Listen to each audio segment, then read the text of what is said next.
하셨네. 헛되이 지키네 예수 내 구주. 헛되이 봉하네 예수 내 주. 원수를 다 이기고 무덤에서 살아나셨네. 어둠을 이기시고 나와서 성도와 함께 이리 다스리시네. 사셨네 사셨네 예수 다시 사셨네. 거니고 가두네 예수 내 구주.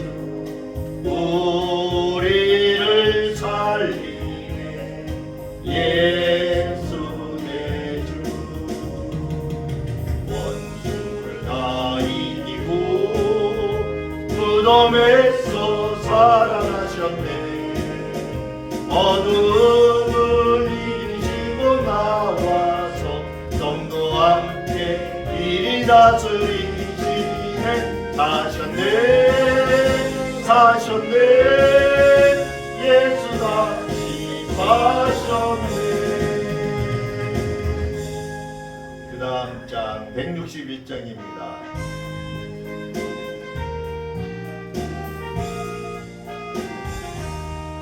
할렐루야 우리 예수 부활 승천하셨네.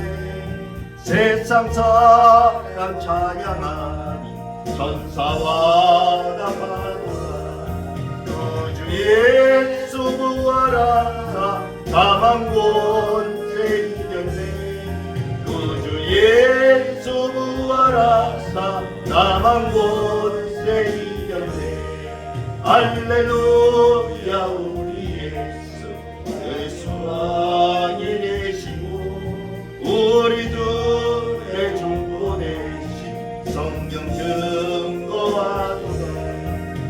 주 예수 부활하사 처음 열매 되셨네. 주 예수 부활하사 처음 열매 되셨네. 할렐루야 우리 예수 금과 기가 졌구나. 무덤 속에 있는 죄인 주가 일으키시네. 주 예수 부활하사 영광주로 오셨네. 주 예수 부활하사 영광주로 오셨네. 아멘. 167장입니다.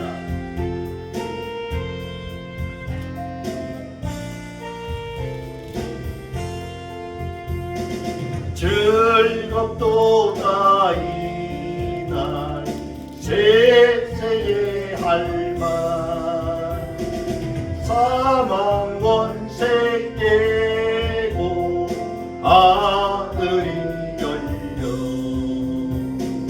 죽은 자가 다시 살아나와서 생명의 주 예수 찬송하도다. 즐겁도다 이날 세세의 할만. 사망 권세 깨고 승리하셨네. 부활하신 주님 나타나시니 천지 만물 모두 새 옷을 입었네. 꽃은 만발하고 잎 피우고죠. 승리하신 주를 찬송하노라. 즐겁도다 이날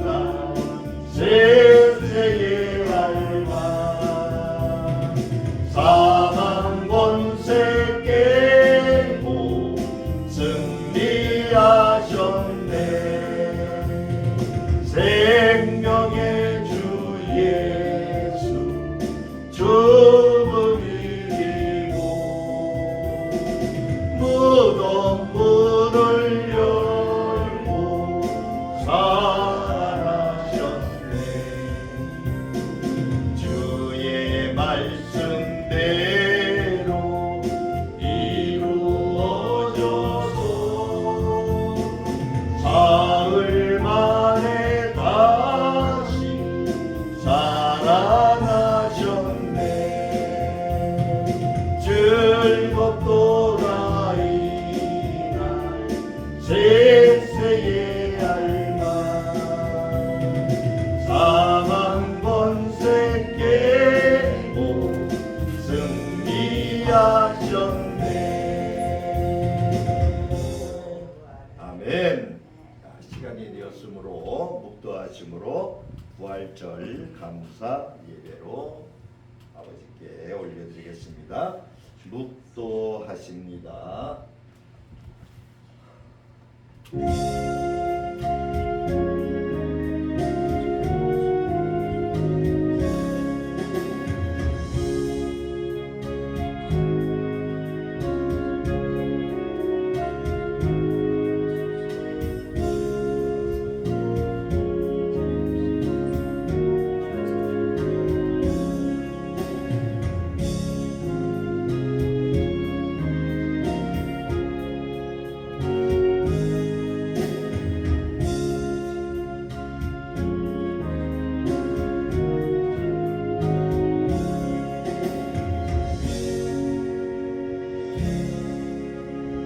이에 예수께서 제자들에게 이르시되 누구든지 나를 따라오려거든 자기를 부인하고 자기 십자가를 지고 나를 따를 것이니라.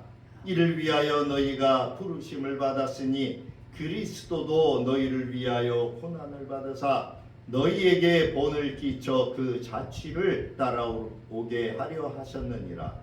그는 죄를 범하지 아니하시고 그 입에 거짓도 없으시며 욕을 당하시되 맞대어 욕하지 아니하시고 고난을 당하시되 위협하지 아니하시고 오직 공의로 심판하시는 이에게 부탁하시며 친히 나무에 달려 그 몸으로 우리 죄를 담당하셨으니 이는 우리로 죄에 대하여 죽고 의에 대하여 살게 하려 하심이라. 그가 채찍에 맞음으로 너희는 남을 얻었나니 너희가 전에는 양과 같이 길을 잃었더니 이제는 너희 영혼의 목자와 감독 되신 이에게 돌아왔느니라. 아멘. 고맙습니다 주님. 특별히 오늘은 주님의 부활하심을 축하하는 부활주일로 아버지께 예배를 올려드립니다. 우리를 위하여 모진 고난과 고통을 당하셨던 주님께서 이제 다시 사심으로 생명의 부활로 나오는 첫 열매가 되셨음을 감사합니다. 우리도 주님을 본받아 부활의 장으로 나아가는 저희들 모두가 될 수 있기를 원합니다. 주님의 부활을 축하하며 오늘 이 예배를 올려드리오니 기쁘게 받아 주옵소서. 예수님 이름으로 기도하옵나이다. 아멘. 찬송가 27장입니다.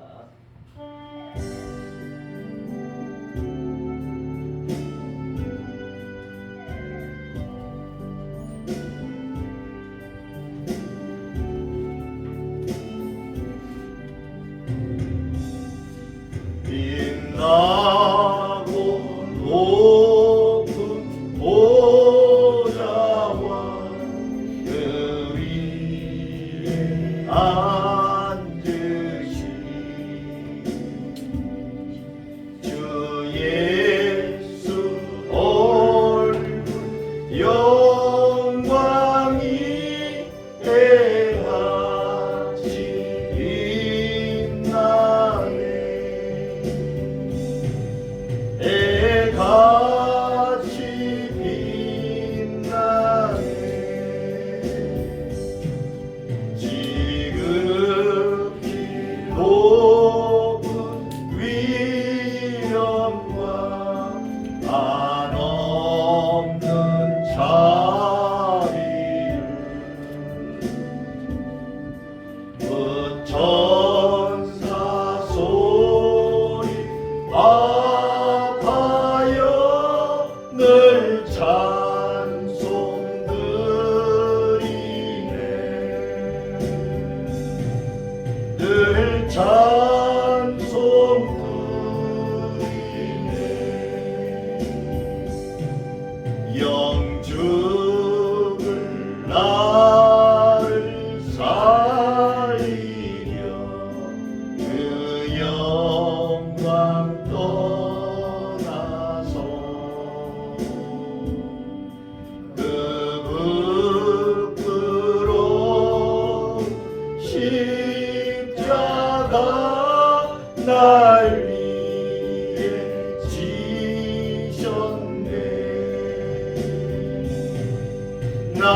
기쁨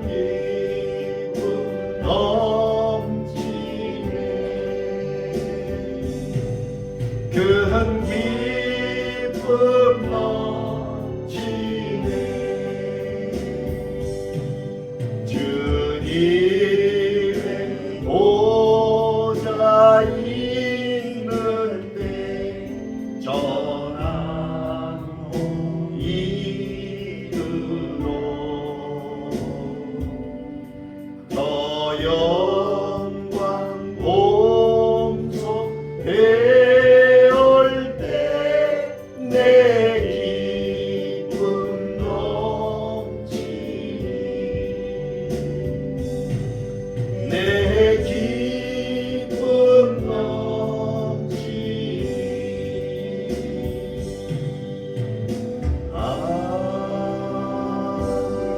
아멘. 교동문은 133번입니다. 교동문 안 찾았나? 교동문 여보 제일 끝머리 133. 아유, 133.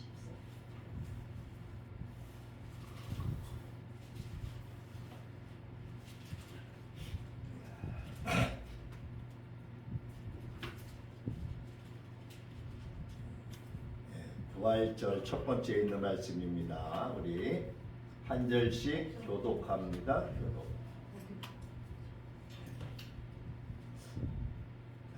봅니다. 하나님께서 그를 사망의 고통에서 풀어 살리셨으니 이는 그가 살아있는 우리 주 예수 그리스도로 말미암아 우리에게 승리를 주시는 하나님께 감사하노니 그러므로 내 사랑하는 형제들아 견실하며 흔들리지 말고 항상 주의 일에 더욱 힘쓰는 자들이 되라. 이 말을 할 때에 예수께서 친히 그들 가운데 서서 이르시되 너희에게 평강이 있을지어다 하시니 그들이 놀라고 무서워하여 그 모든 것을 영으로 생각하는지라. 예수께서 이르시되 어찌하여 두려워하며 어찌하여 마음의 의심이 일어나느냐. 내 손과 발을 보고 나인 줄 알라. 또 나를 만져보라. 영은 살과 뼈가 없으되 너희는 너희 보는 바와 같이 나는 있느니라. 그러나 이제 그리스도께서 죽은 자 가운데서 다시 살아나사 잠자는 자들의 첫 열매가 되셨도다. 예수께서 이르시되 나는 부활이요 생명이니 나를 믿는 자는 죽어도 살겠고 무릇 살아서 나를 믿는 자는 영원히 죽지 아니하리니 이것을 내가 믿느냐. 이르되 주여 그러하외다. 주는 그리스도시요 세상에 오시는 하나님의 아들이신 줄 내가 믿나이다. 아멘. 사도신경으로 신앙 고백합니다. 전능하사 천지를 만드신 하나님 아버지를 내가 믿사오며 그 외아들 우리 주 예수 그리스도를 믿사오니 이는 성령으로 잉태하사 동정녀 마리아에게 나시고 본디오 빌라도에게 고난을 받으사 십자가에 못 박혀 죽으시고 장사한 지 사흘 만에 죽은 자 가운데서 다시 살아나시며 하늘에 오르사 전능하신 하나님 우편에 앉아 계시다가 저리로서 산 자와 죽은 자를 심판하러 오시리라. 성령을 믿사오며 거룩한 공예와 성도가 서로 교통하는 것과 죄를 사하여 주시는 것과 몸이 다시 사는 것과 영원히 사는 것을 믿사옵나이다. 아멘. 단종가 165장입니다.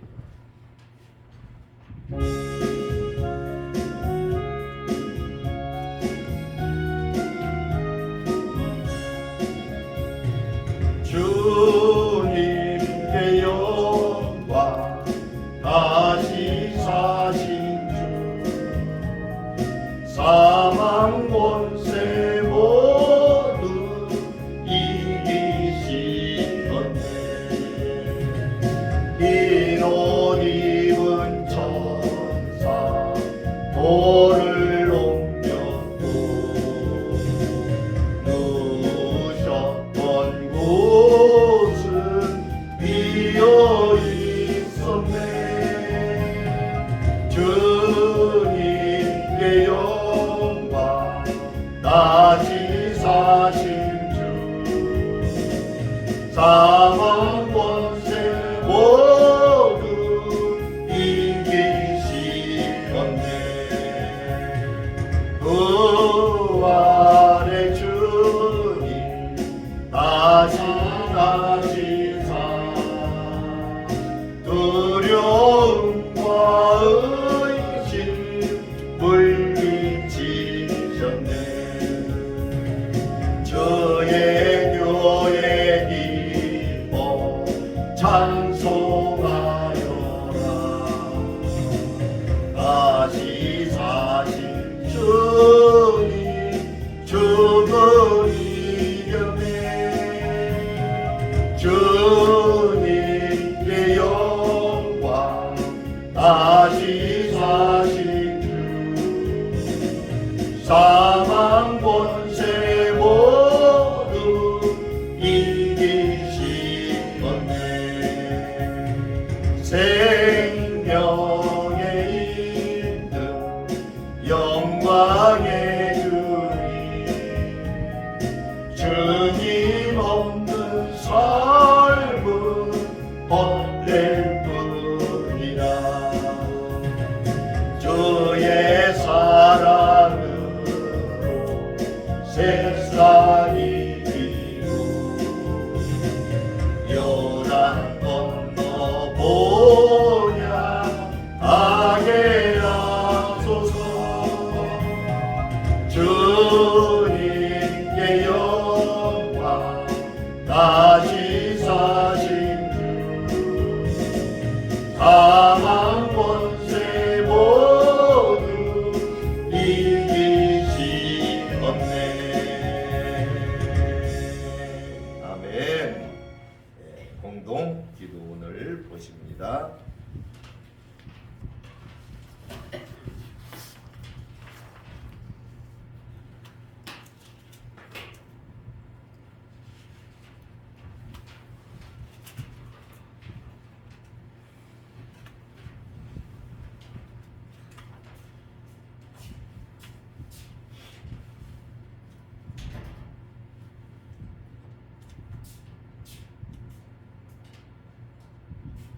네, 오늘은 부활주일로 예배를 드립니다. 저희가 작년까지는 4월 셋째 주에 항상 드렸는데 교단에서 첫째 주로 부활주일 정해놔서 우리가 이번에 첫째 주를 지금 드리게 되었어요. 자, 말씀부터 먼저 봅니다. 천사가 여자들에게 일러 가라사대 너희는 무서워 말라. 십자가에 못 박히신 예수를 너희가 찾는 줄을 내가 아노니 그가 여기 계시지 않고 그의 말씀대로 살아나셨느니라. 아멘. 생명의 예수님 하나님 온 땅에 가득한 부활의 기쁨 속에 다시 사신 주님을 찬양합니다. 부활하신 주님을 구주로 믿는 저희들이 이 거룩한 성전에 모여 찬송하며 예배를 드립니다.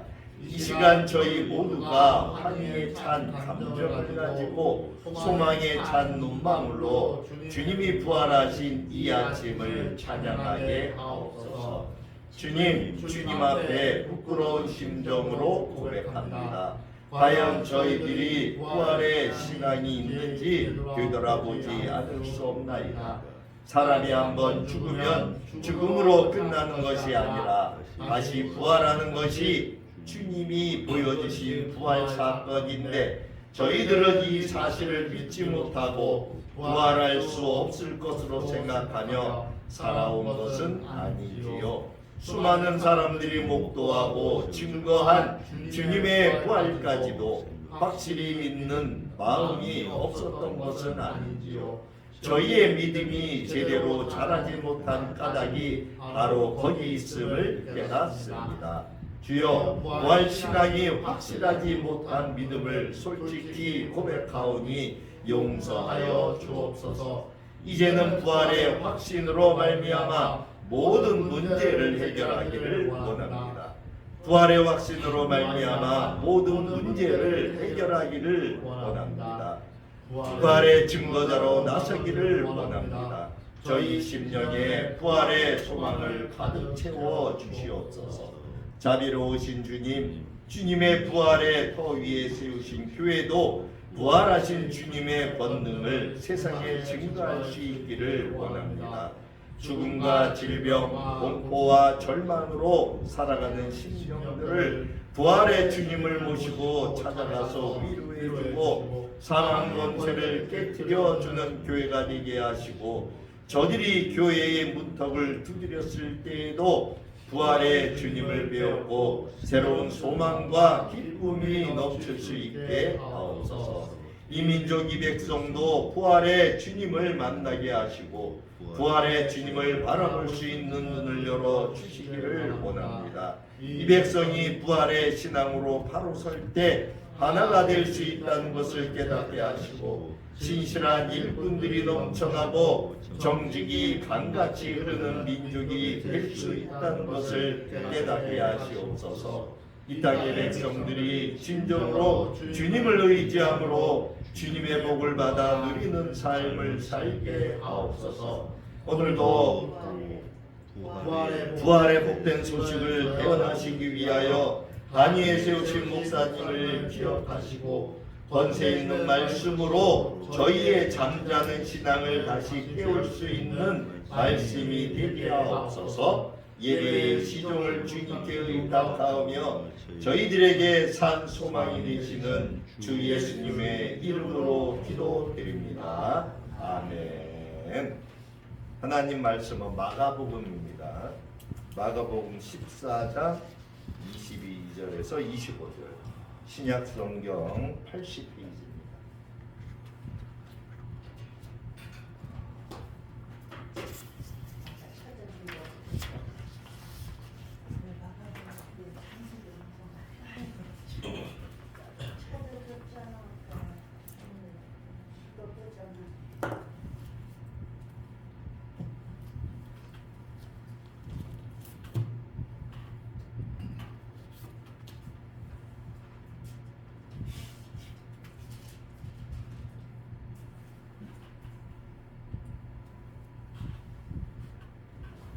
마가복음 14장 22절부터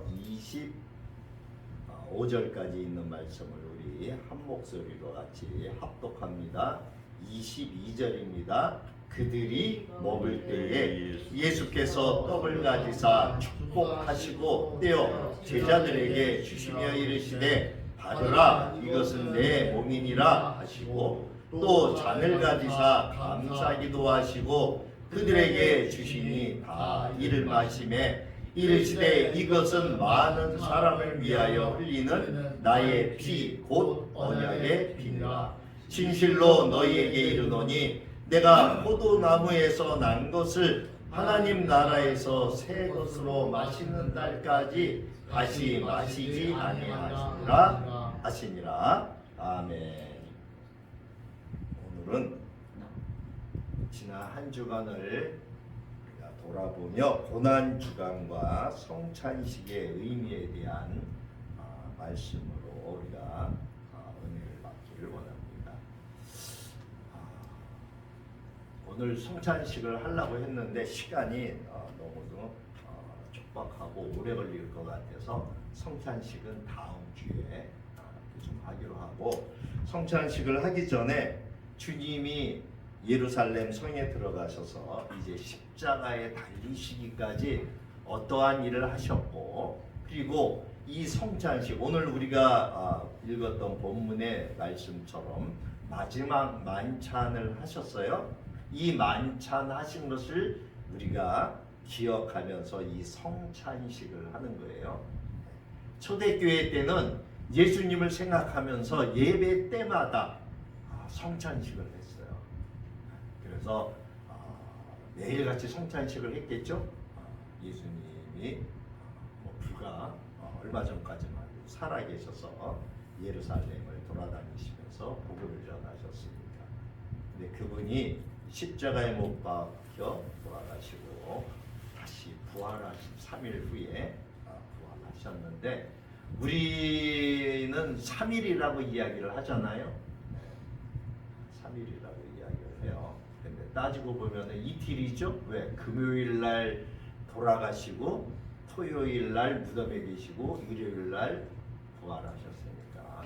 근데 당일부터 치기 때문에 금, 토, 일 이렇게 해서 이제 3일째 부활하셨다. 그래서 3일 만에 부활하셨다. 이렇게 우리는 이야기를 하고 있어요.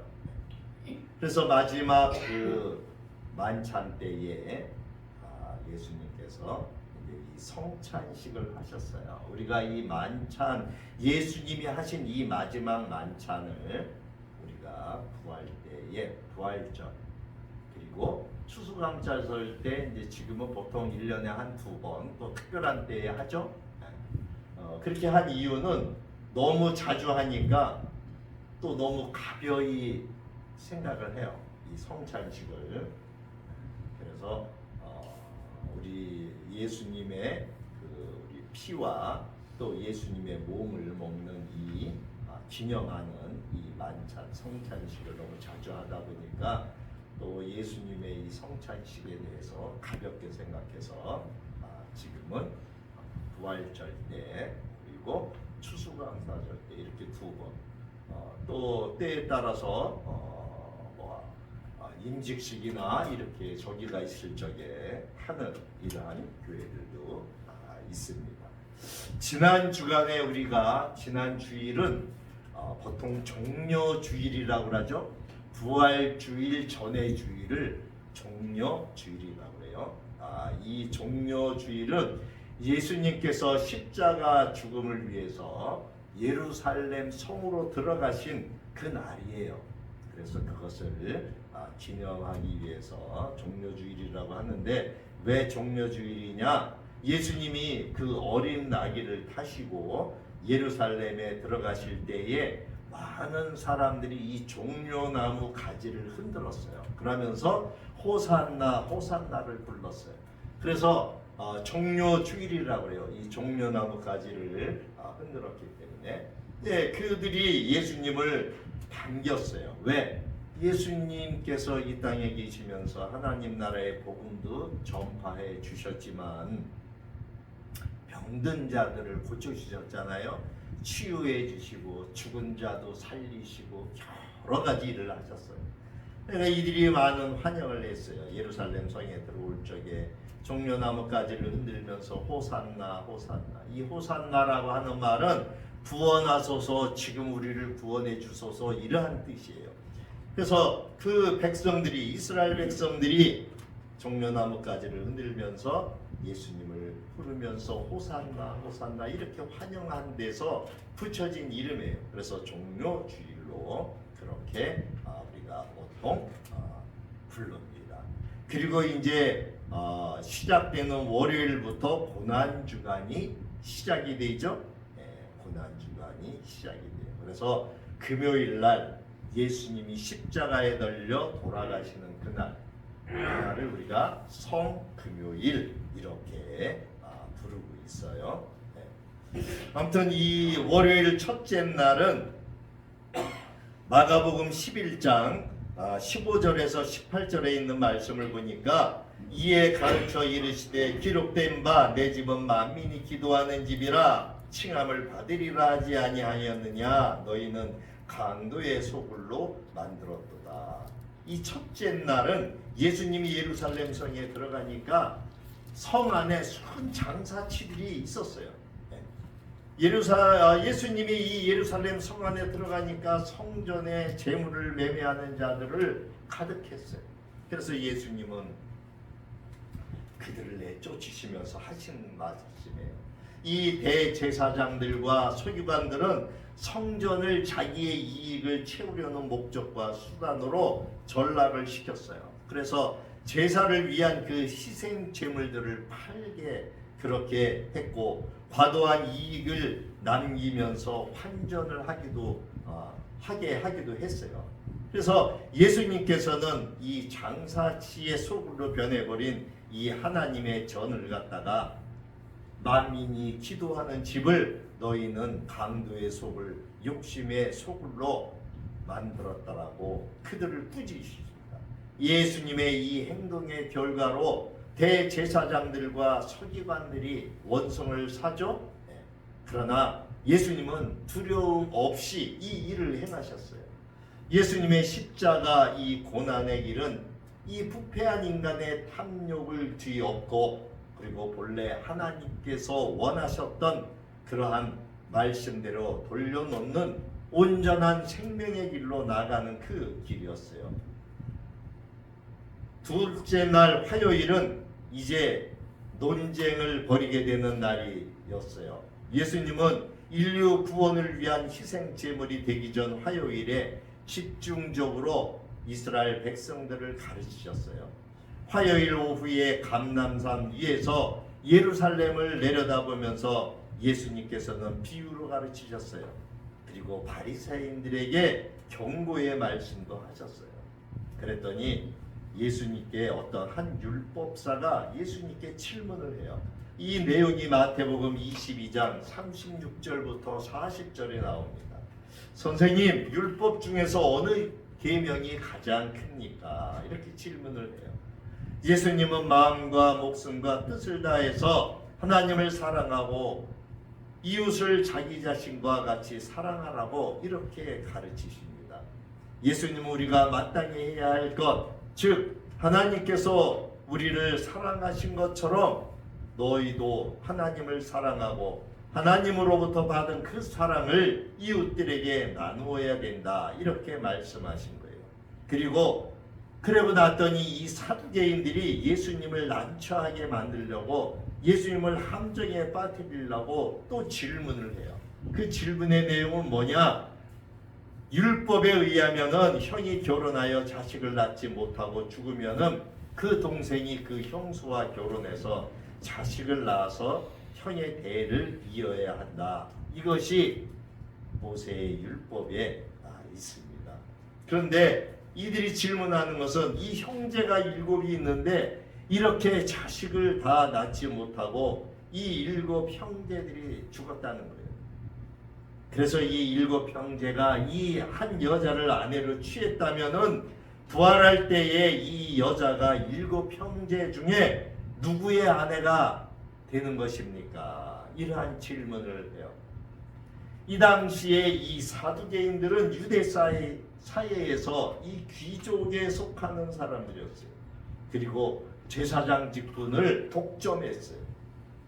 그리고 로마에 협조하면서 정치적으로도 많은 혜택을 누리고 있었어요. 그들은 하나님의 존재는 인정했지만 천사들이나 사람들의 그 영혼은 부인했어요. 그래서 사람에게 영혼이 없다고 믿었기 때문에 자연히 부활도 없다, 이렇게 이야기했어요. 이들은 모세 오경만 인정을 했어요. 성경으로 인정을 했어요. 하나님 말씀으로 인정을 했어요. 그리고 나머지 예언서들은 다 무시해버렸어요. 이들에 대해서 예수님께서는 마태복음 22장 29절부터 30절에 뭐라고 말씀을 하셨냐 하면은, 예수께서 대답하여 이르시되 너희가 성경도 하나님의 능력도 알지 못하는 거로 오해하였도다. 부활 때는 장가도 아니가고 시집도 아니가고 하늘에 있는 천사들과 같으니라. 예수님은 이 사두개인들에게 너희가 성경도 하나님의 능력을 알지 못하기 때문에 오해하고 있다라고 이야기를 하는 거예요. 너희들이 성경을 읽으면서도 그 뜻을 올바로 알지 못했고 하나님의 능력과 하나님의 기적을 믿지 않았다는 거예요. 이 성경에 기록된 여러 가지 기적들을 그저 하나의 종교적인 표현일 뿐이고 실제로 있었던 역사적인 사실은 아니다, 이렇게 믿는다라고 하는 거예요. 사랑하는 여러분, 오늘날도 마찬가지입니다. 성경을 믿지 못하는 사람은 하나님의 능력도 믿지 못해요. 성경을 그저 역사책으로 오해하고 믿음이 없기 때문에 삶 속에서도 하나님의 임재를 체험하지 못해요. 그러나 하나님은 죽은 자의 하나님이 아니고 산 자의 하나님이라고 성경은 말씀하고 있죠. 만일 하나님께서 살아계시지 않고 죽은 자의 하나님만 되신다면은 우리가 구태여 하나님을 믿을 이유가 없다라고 하는 거예요. 아까운 시간을 허비해가면서 예배를 드릴 필요도 없고 성경 말씀대로 상언하고 애쓸 필요도 없어요. 그러나 하나님은 확실히 살아계시고 지금도 역사하시기 때문에 우리는 어떠한 핍박과 박해와 난관에도 무릅쓰고 우리의 신앙을 지켜나가고 있는 거예요. 예수님은 마가복음 13장 28절에서 29절에 무화과 나무의 비유를 들어서 말씀하십니다. 무화과 나무의 비유를 배우라. 그 가지가 연하여 지고 잎사귀를 내면 여름이 가까운 줄 아나니 이와 같이 너희가 이런 일이 일어나는 것을 보거든 인자가 가까이 곧 문 앞에 이른 줄을 알라. 예수님은 이 무화과 나무의 비유를 들어서 종말과 예수님의 재림에 대한 뚜렷한 징조가 있을 것을 말씀하셨어요. 그리고 마침내 예수님이 재림하시게 되면 하나님께서 지으신 우리가 현재 살고 있는 이 하늘과 땅은 사라질 것이고 오직 하나님의 말씀만, 예수님이 선포하신 이 말씀만은 결코 없어지지 않을 것이라고 말씀하셨어요. 이 말씀이 마가복음 13장 31절에서 32절에 기록하고 있어요. 천지는 없어지겠으나 내 말은 없어지지 아니하리라. 그러나 그날과 그때는 아무도 모르나니 하늘에 있는 천사들도 아들도 모르고 아버지만 아시느니라. 이 천재지변과 온갖 환난과 심지어 하늘과 땅이 없어지는 이러한 엄청난 사건, 엄청난 일들이 벌어진다고 할지라도 예수님의 말씀이 영원히 변치 않는 이유가 무엇일까요? 그것은 예수님께서 진리 그 자체이시기 때문이에요. 예수님은 진리셔요. 예수님의 입술에서 나오는 모든 말씀도 진리예요. 주님의 말씀을 읽는 자, 듣는 자, 그리고 그 말씀을 지키는 자가 복이 있다고 계시록 1장 3절은 말씀하고 있어요. 우리가 정말 예수님을 사랑한다면 예수님의 말씀을 우리가 읽어야 되고 들어야 되고 그리고 예수님이 말씀하신 것을 지켜야 하는 거예요. 자기 십자가를 지고 예수님을 따라야 한다라고 하는 것이 무엇입니까? 우리가 예수를 따라가다 보면 예수 때문에 받는 핍박이 있어요. 예수 때문에 받는 고난이 있어요. 그러나 그것을 이기면, 그것을 지키면 우리는 복을 받게 되죠. 어떤 복이에요? 마지막 때에 구원을 받는 복이에요. 예수님의 진리 되심, 그리고 진리 되신 예수님의 말씀을 따르는 것이 온전한 생명의 길이라고 하는 것을 예수님은 우리에게 말씀하고 있어요.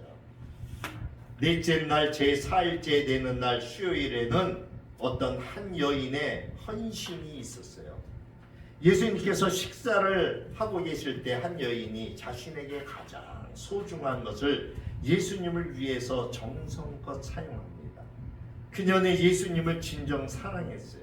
그녀의 전 재산에 해당하는 이 300데나리온의 값에 해당하는 비싼 향유인 순전한 나드 한 근을 가져다가 예수님의 발에 붓고 자기 머리카락으로 그 발을 닦아드렸어요.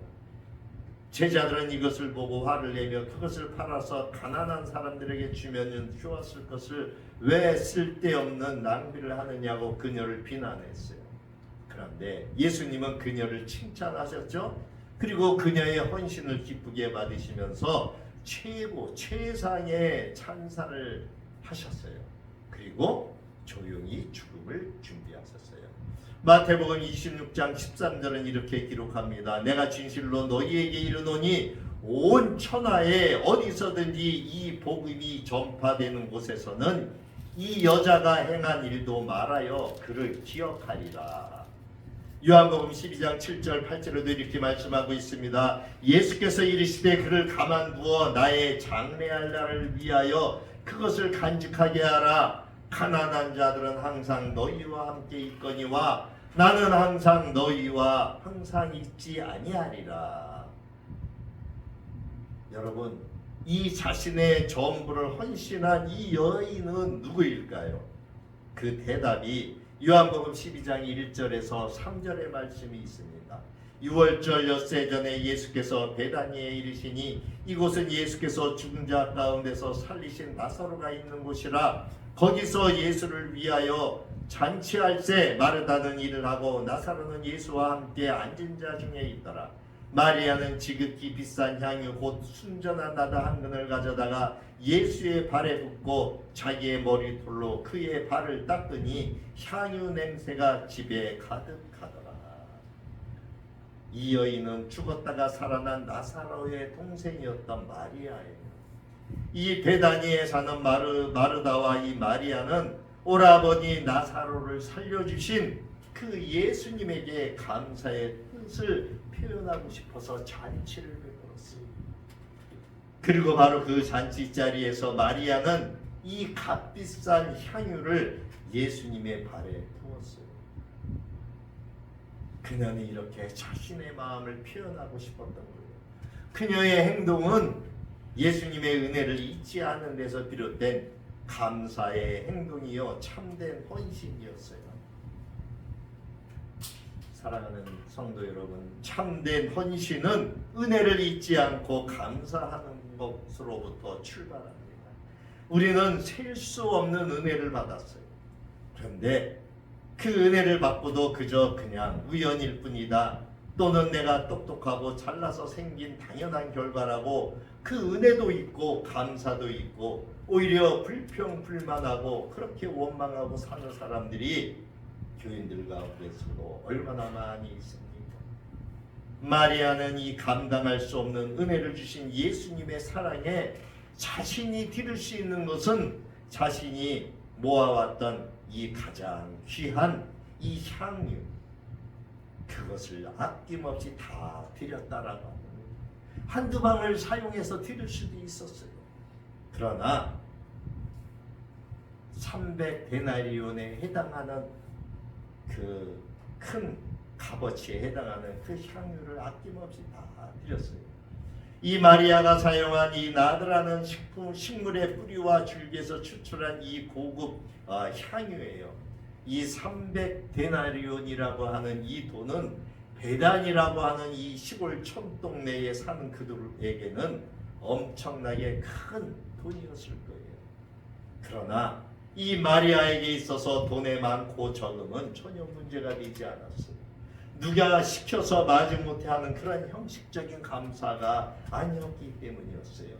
다른 사람들에게 자랑하거나 또는 칭찬받고 인정받기 위해서 한 위선적인 감사도 아니었기 때문입니다. 그녀의 마음속에는 뜨겁게 타오르는 예수님에 대한 사랑이 있었어요. 오빠 마리아를, 죽은 마리아를 살려주신 예수님. 이 마리아는 기회를 놓치지 않고 최적의 때에 감사를 드렸던 거예요. 예수님은 자신이 십자가에 달려 죽으실 것을 이미 아셨기 때문에 이 마리아의 헌신을 기뻐하셨던 거예요. 사랑하는 성도 여러분, 우리들도 무엇이든지 때를 놓치면 안 돼요. 우리도 감사를 표현해야 할 때, 또 사과를 해야 할 때, 용서를 구해야 할 때, 회개해야 할 때 타이밍이나 어떤 그 적시적소가 중요합니다. 성령의 감동이 올 적에 이것저것 생각하지 말고 즉시 순종하고 행동으로 나타내야 해요. 마리아는 계산을 초월한 감사를 드렸어요. 향유 한두 방울만 뿌려도 온 방 안에 향기가 가득할 것인데 그 향유 전체를 다 드렸다라고 합니다. 우리는 주님으로부터 너무나 많은 은혜와 복을 받았어요. 그럼에도 불구하고 주님께 드릴 때는 너무 인색하게 이것저것 계산을 하며 우리는 드립니다. 우리는 주님이 기뻐하시는 일이라면 계산을 초월해야 됩니다. 그래야 계산을 초월한 그 지각에 뛰어난 축복을 받기 때문이에요. 마리아는 겸손하게 감사를 드렸습니다. 마리아는 예수님의 발에 향유를 부었고 그리고 자신의 머리털로 예수님의 발을 닦아드렸어요. 이것은 자기를 끝까지 낮추고 겸손했음을 의미하는 거예요. 다른 사람들이 뭐라고 하든 아랑곳하지 않고 그녀는 예수님을 가장 겸손한 모습으로 섬기셨어요.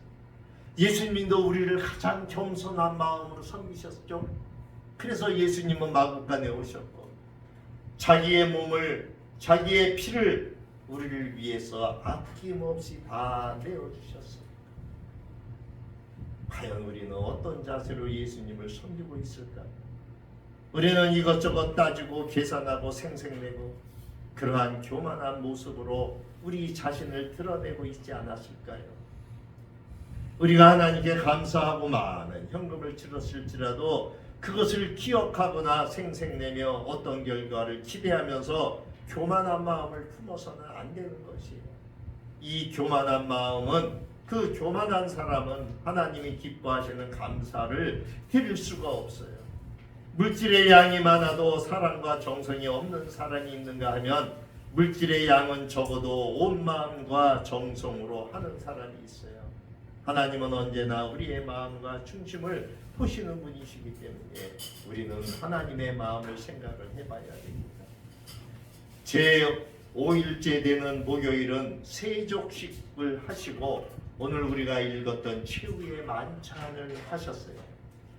요한복음 13장 4절에서 5절에 보니까 저녁 잡수시던 자리에서 일어나 겉옷을 벗고 수건을 가져다가 허리에 두르시고 이에 대야에 물을 떠서 제자들의 발을 씻으시며 그 두르신 수건으로 닦기를 시작하여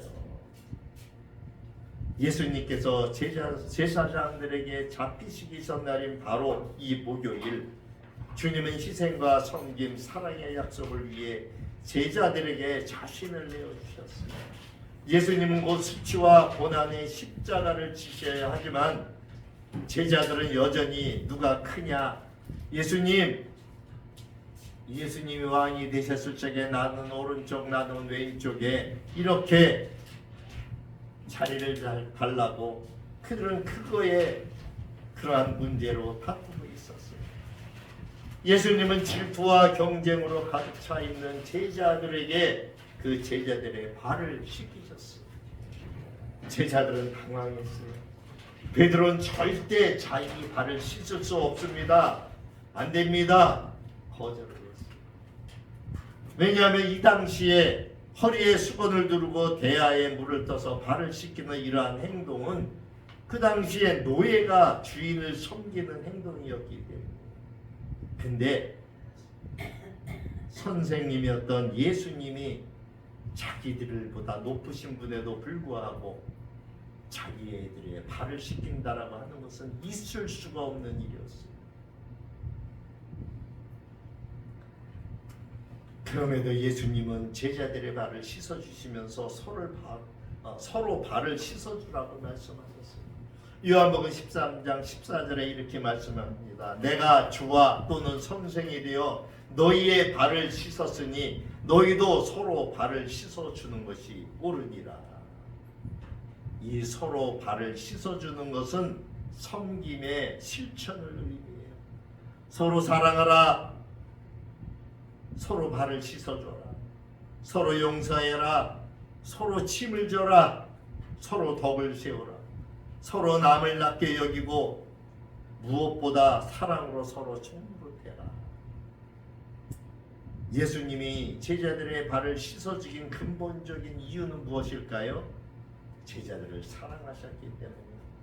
사랑하셨기 때문에 제자들의 병든 마음을 치료하기 원하셨고, 사랑하셨기 때문에 기꺼이 종의 모습으로 제자들의 발을 씻어주실 수가 있었던 거예요. 진정한 섬김이라고 하는 것은 이렇게 자기의 권리를 포기하는 것에서부터 시작을 합니다. 예수님은 하나님의 독생자로서 자기의 영광 취할 권리를 포기하셨어요. 그리고 오병이어처럼 엄청난 이적을 행하시면서도 세상적으로 인정받는 권리를 포기하셨고, 십자가를 치실 때에도 쏟아진 온갖 모욕으로부터 자신을 지킬 권리를 포기하셨어요. 예수님은 제자들과 최후의 만찬을 하시면서 베드로가 부인할 것을 3번이나 부인할 것을 예고하셨고, 제자들을 위해 중보기도해 주셨어요. 예수님은 제자들이 곧 예수님을 버리고 도망칠 것도 아셨고, 가롯 유다가 주님을 팔아서 넘길 것도 아셨고, 모든 제자들의 발을 씻겨주시면서도 섬김의 도를 가르치셨던 것입니다. 그리스도인으로서 이 땅에서 보이고 실천해야 할 소명이 무엇인가? 그것은 바로 섬김이라고 하는 것입니다. 그러면서 우리에게 너희는 서로 사랑하라는 새 계명을 주시면서 이 고별사를 남기셨거든요. 새 계명을 너희에게 주노니 서로 사랑하라. 내가 너희를 사랑하는 것 같이 너희도 서로 사랑하라. 요한복음 13장 34절 말씀. 그리고 떡과 포도주의 의미를 설명하셨어요. 인류의 죄를 대속하기 위하여 자신이 드릴 희생제사, 그리고 자신과 인격적인 관계를 형성한 자들이 받을 영적인 유익을 시각적으로 설명하셨어요. 오늘 우리가 읽었던 본문 마가복음 14장 22절부터 25절에 있는 말씀이 바로 이 말씀이에요. 22절에 보니까 그들이 먹을 때 예수께서 떡을 가져사 축복하시고 떼어 제자들에게 주시며 이르시되 받으라, 이것이 내 몸이니라. 또 잔을 가지사 감사기도 하시고 그들에게 주시니 다 이를 마시매 이르시되 이것은 많은 사람을 위하여 흘리는 나의 피 곧 언약의 피니라. 예수님은 누르기 없는 떡을 들어서 축복하셨어요. 그리고 제자들에게 나누어 주셨어요. 떡은 십자가에서 찢겨 주실 예수님의 몸을 상징하고 우리에게 영생을 주시는 구원의 떡이에요. 포도주는 많은 사람을 위해 흘리시는 예수 그리스도의 대속의 피를 상징해요. 주님이 주시는 잔을 마시는 것은 주님이 베푸시는 구속의 은혜에 동참하는 것이에요. 예수님이 이제 어린 양이 되셔서 그의 몸과 피로 영원한 언약을 세우신 거예요. 하나님이 우리와 세우신 그 언약, 우리가 매년 대속죄일에 성전에 나가 우리 대신 동물로 희생제사를 드렸던 그 하나님과 언약한 그것을 바꾸신 예수님, 그분이 단 한 번으로 드리시는, 그러기에 이 예수님의 성찬식은 예수님의 몸과 피로 세우는 새 언약의 시작입니다. 그리고 또 이 성찬식은 복음의 진리가 선포되는 장소이자 시간입니다. 그래서 우리는 성찬식을 할 때에 한 주간 동안 지나면서 자신이 하나님 앞에 부끄러운 행동을 했을 적에는 성찬식에 참여하지 않습니다. 그래서 한 주간 동안은 근신하며 하나님 앞에 기도하며 예수님께서 우리를 위하여 내어주신 그 모든 헌신적인 그 사랑을 기억하며 우리는 겸허하게 겸손하게 한 주간을 지내게 되는 것입니다. 예수님은 그래도 하나님의 아들이지만 그래도 그분은 우리와 똑같은 육신을 입고 이 땅에 오셨어요. 그래서 마가복음 14장 36절에 보니까 예수님이 얼마나 그 십자가를 치는 것에 대해서 고민을 하셨는지 알 수 있어요.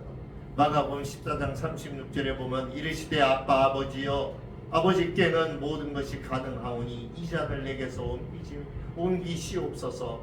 그러나 나의 원대로 마시옵고 아버지의 원대로 하옵소서 하시니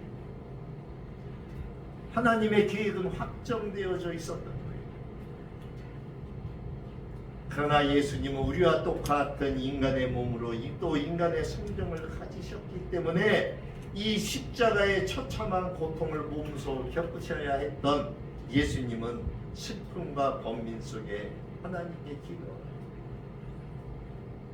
이 고통의 잔이 그냥 지나가 주시기를 간구하면서도 그러나 나의 뜻대로 마시고 아버지의 원대로 하시길 기도하셨다.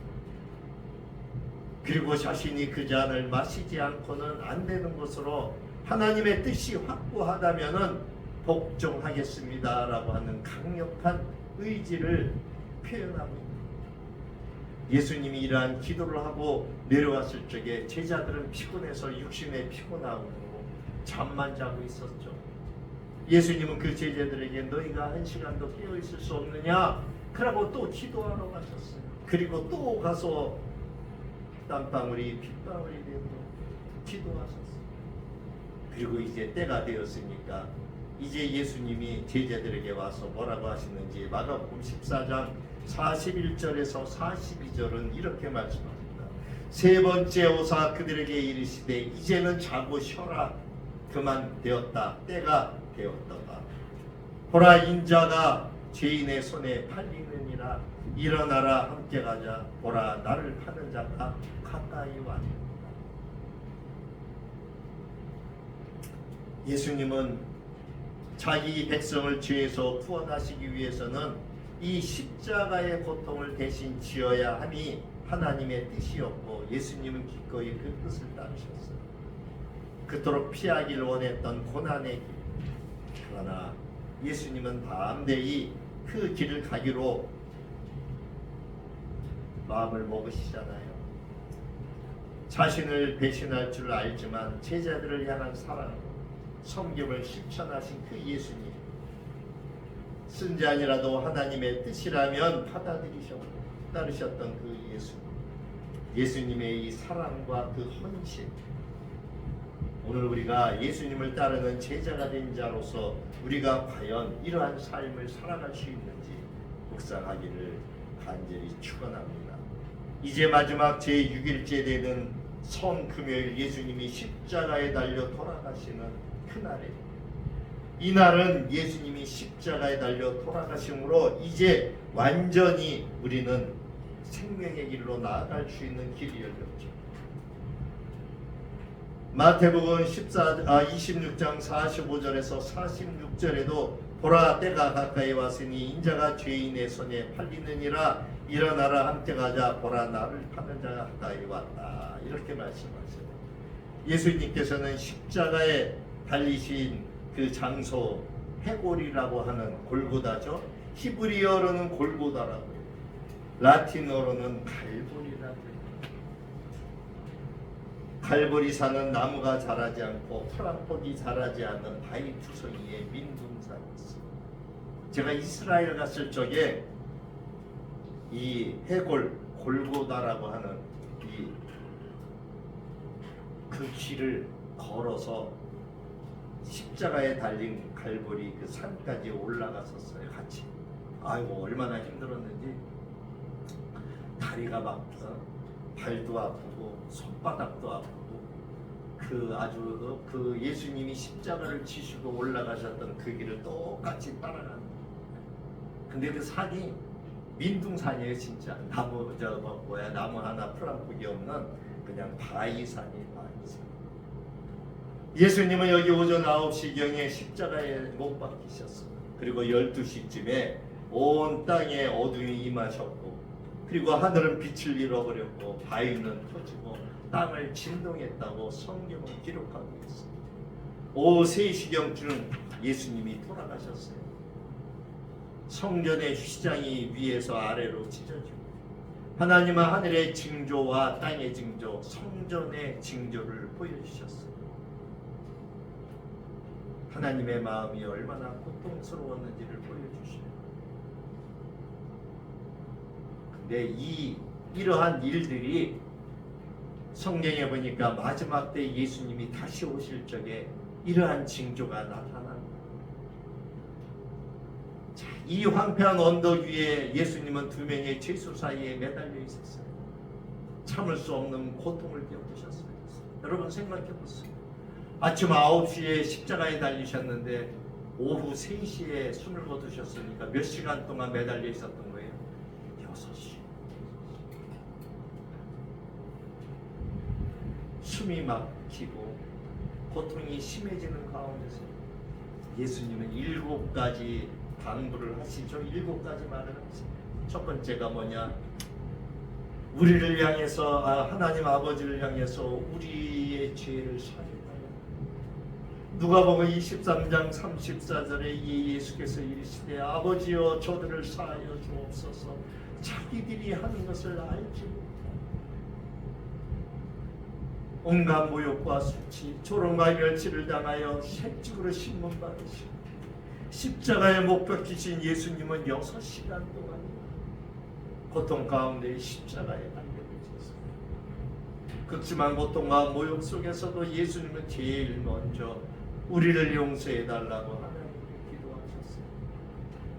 예수님은 사랑하는 아들에게 너무나 잔인하게 큰 고통을 주는 유대인들을 하나님께서 혹시라도 큰 벌을 내리실까 용서해 달라고 기도하십니다.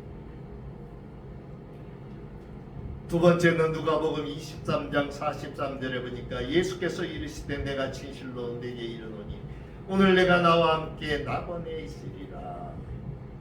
예수님 십자가에 못 박히셔 달려 계실 적에 양쪽에 두 죄인이 함께 있었죠.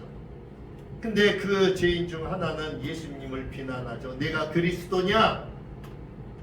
너와 우리를 구원하라. 조롱했어요. 비난하라. 그랬더니 그 옆에 있던 강도는 네가 하나님을 두려워하지 아니하느냐?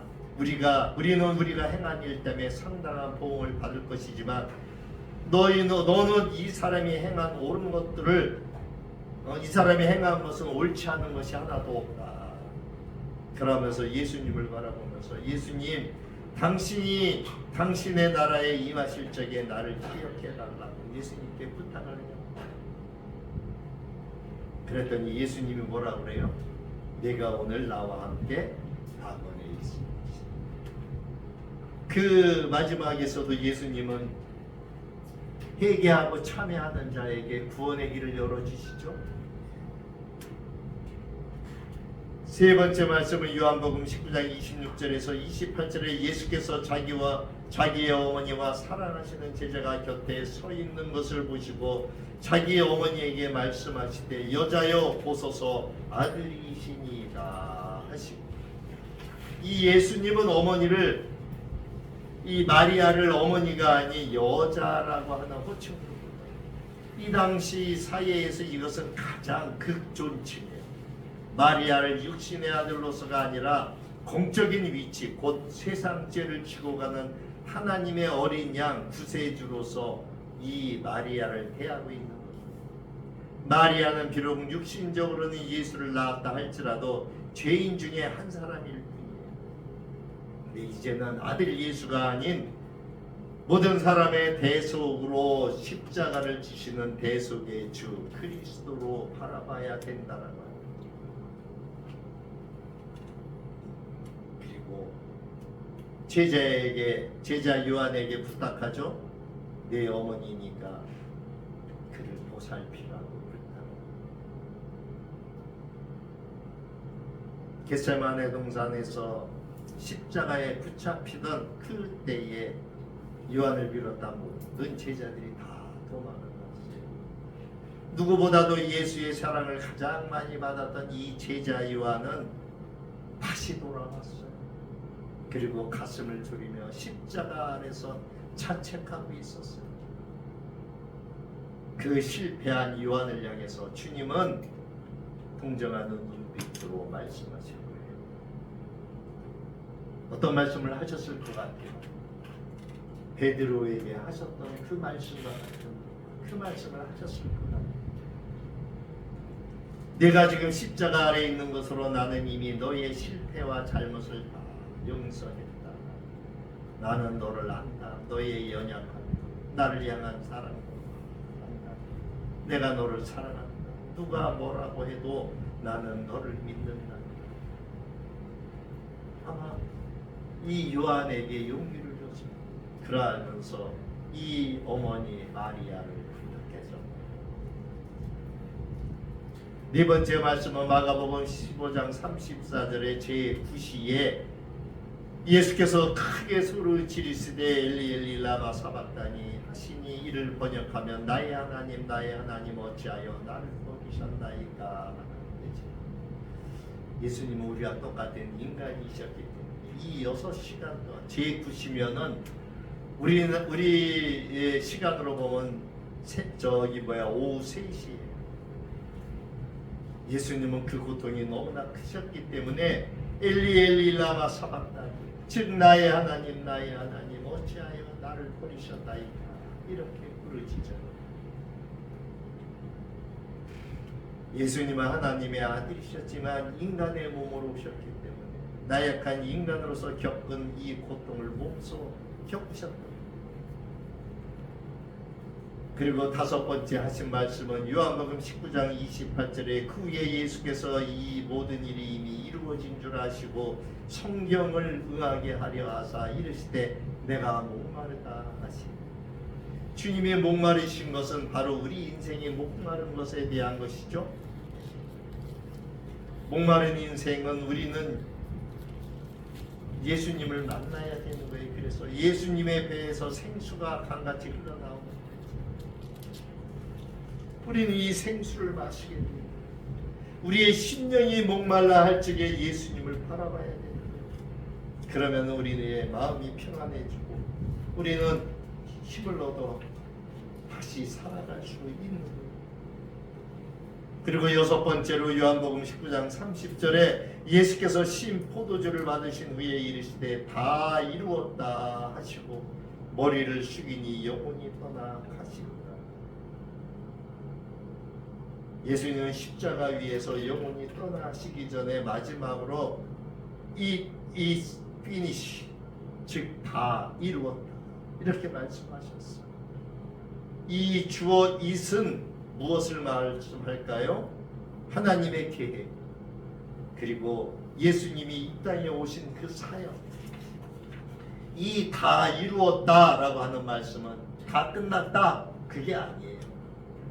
우리의 죄값을 대신 치르시기 위해서 이 땅에 만왕의 왕으로 오신 이 예수님의 그 대속 사역, 그리고 성경의 그 예언의 성취, 그리고 죄에 대한 완전한 승리, 이거를 선포하신 거예요. 그것이 다 완성되었다. 인류를 위한 모든 사역, 모든 것이 완성되었다. 이 말씀인 거예요. 그리고 마지막으로 7번째 말씀은 누가복음 23장 46절에 예수께서 큰 소리를 불러 이르시되 아버지여 내 영혼을 아버지 손에 부탁하나이다 하고 이 말씀을 하신 후에 숨지시니라. 다른 성경 마태복음 27장 51절에서 54절에 보니까 이때에 이에 성소의 휘장이 위로부터 아래까지 찢어져 둘이 되고 땅이 진동하여 바위가 터지고 백부장과 및 함께 예수를 지키던 자들이 지진과 그 일어난 일들을 보고 심히 두려워하여 이르되 이는 진실로 하나님의 아들이었도다 하더라.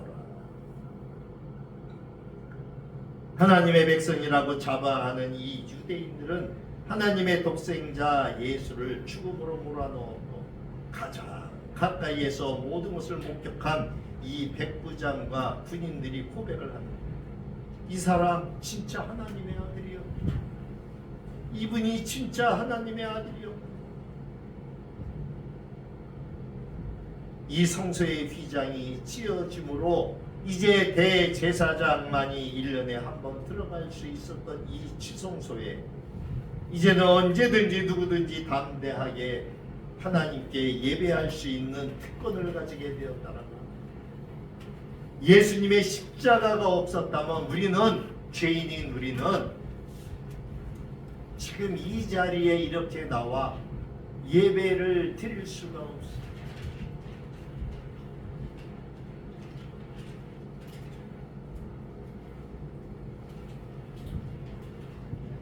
예수님이 십자가에 못 박히심으로 말입니다. 우리는 누구든지 그 예수를 믿는 자, 이 지성소인 하나님의 구원의 자리에 이제 누구든지 나아갈 수 있는 예수님의 십자가에서의 외침으로 우리는 구원에 감사할 수 있어요.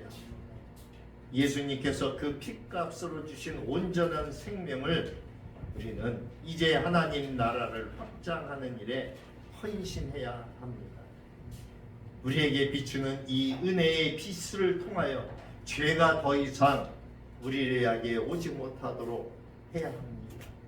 그리고 우리는 이 땅에 살아가는 동안에 우리가 하나님 앞에 부끄러운 일을 했을 때 회개하고 예수님의 십자가의 보혈로 살고 있는 우리 크리스찬들이 어떻게 살아가야 하는지를 묵상하며 이번 이 고난주간 부활절이 되시기를 주님의 이름으로 축원합니다. 기도합니다.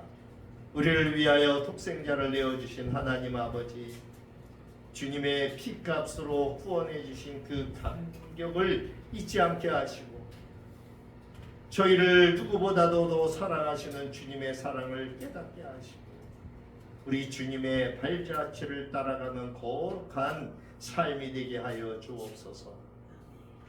예수님처럼 저희도 남을 용서하고 이해하며 한 영혼이라도 사랑으로 품을 수 있도록 저희 안에 목자의 심정과 영혼 구원에 대한 간절한 마음을 갖게 하여 주옵소서. 예수님의 희생된 핏값이 헛되지 않도록 예수님의 신실한 제자로 살게 하시고 저희의 속사람이 그리스도의 장성한 분량에 이르기까지 자라게 하셔서 십자가의 은혜와 능력, 영광과 사랑의 물결이 우리의 가정과 우리의 또 직장과 우리의 손길이 닿는 곳마다 치유와 회복의 능력으로 나타나는 이러한 생명의 역사가 나타나게 하여 주옵소서. 우리의 삶이 하나님을 예배하고 증거하기를 간절히 바랍니다. 우리의 구원자 되시는 예수 그리스도의 이름으로 감사하며 기도 올리옵나이다. 아멘.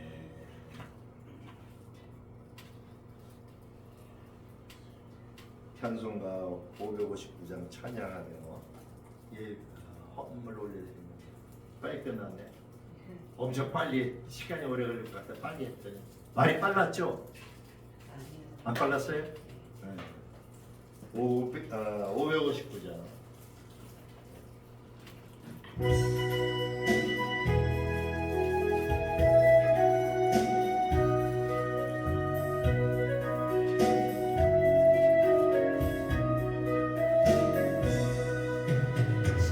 사절의 봄바람 불어있고 하나님 아버지 오셨으니 믿음의 반석 돋은 그날아 우리 집 즐거운 동산이라 오마오라 임마누엘 예수만 섬기는 우리 집 고마워라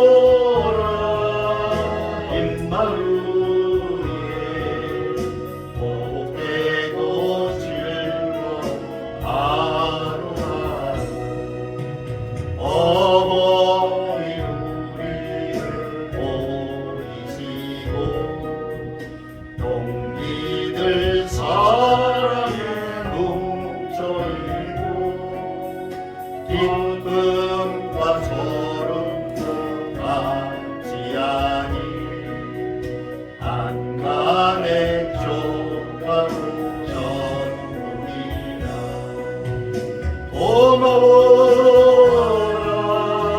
임마누엘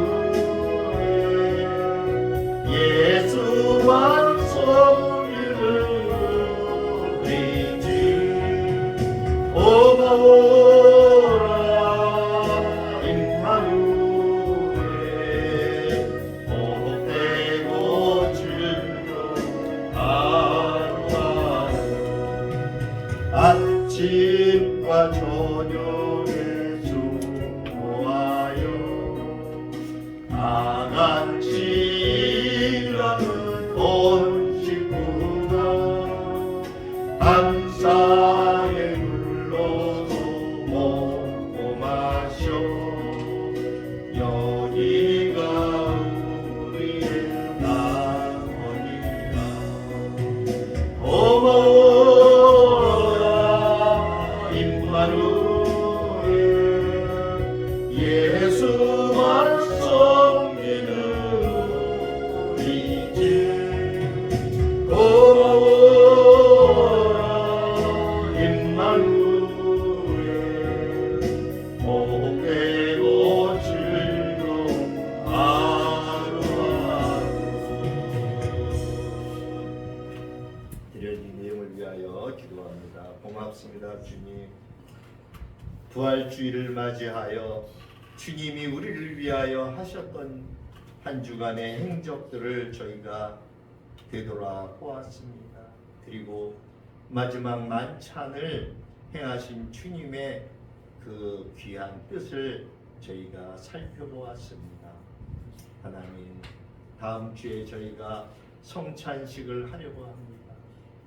주님, 우리를 위하여 내어주신 그 물과 피와 그 몸의 모든 것들, 하나님의 놀라운 그 사랑과 우리 주 예수 그리스도의 은혜가 아니면 할 수 없는 일들을 저희들은 너무나 큰 은혜를 받았습니다.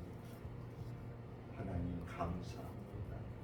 오늘도 아버지 뜻 감사하며 우리의 마음과 뜻과 정성을 다해서 예물을 올려드립니다. 선교 헌금과 부활 감사 헌금과 주일 주정 헌금을 올려드립니다. 하나님, 이 헌금이 쓰여지는 곳마다 놀라운 아버지의 은혜와 사랑이 있기를 원합니다. 또 그곳에 오병이의 기적이 나타나기를 원합니다. 또한 드리는 손길도 기억하여 주옵소서. 하늘의 신령한 복, 이 땅의 기름진 복 하나님 허락하여 주시고 무엇보다도 자녀가 잘 되는 복을 보게 하여 주옵소서. 그 가운데 가장 귀한 것 자녀가 구원받는 복을 보게 하여 주옵소서. 우리의 마음과 뜻과 정성이 하늘에 닿기를 간절히 기도하며 우리를 구원해 주신 예수 그리스도의 이름으로 감사하며 기도하옵나이다. 아멘.